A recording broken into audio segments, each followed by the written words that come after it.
Something that you may not know about me is in 2022, I nearly burnt my entire business to the ground. And I'm sharing this story now because I feel there is magic and wisdom in this that links to our shadow selves and our wild feminine side of us that we need to embrace.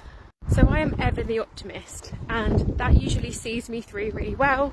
My friends and family will testify, like Gemma's always the one that sees the silver lining. However, in 2022, I underestimated what I was going through and the impact that was having on me. So I'd been through my divorce and I'd underestimated the impact that would have on me energetically as well, and what I'd have to clear from that. A trauma bond relationship, aka twin flames, that messed me up energetically. I had a nightmare neighbour where it was not safe for me to be in my own home. Thankfully we had now moved. But all of these things just all came at once and had this compounding effect on me. And by the end of 2022, I had this fierce inner fire. And because I had this optimism that was driving me forward, it was like, well, of course I can still run a business and go through a divorce and go through this thing and go through this psychic attack. And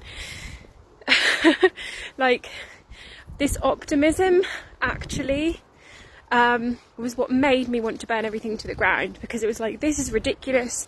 I can work with energy, I can clear my energy. This should not make a difference.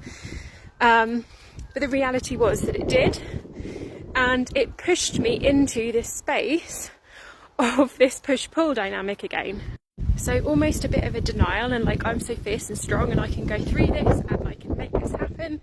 And then when it didn't happen, and a lot of clients, I had like quite a successful year in 2021 in my business, and then in 2022 a lot of those clients fell away. But the reason they fell away was because they made amazing shifts and they were ready to move on. But somehow in my brain, in my head, I was also going through my autism diagnosis at the time, I made that about me. And because of this push-pull dynamic, which was, I can do this, I'm so optimistic, this shouldn't make a difference to me, then I'm burning it all to the ground, nobody sees me, nobody gets me. I got stuck in this push-pull.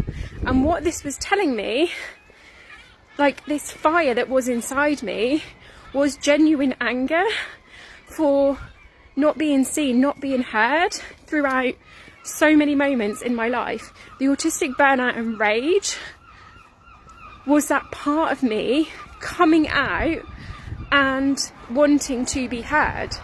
And then something really amazing happens. I'm going to do a part 2 on this.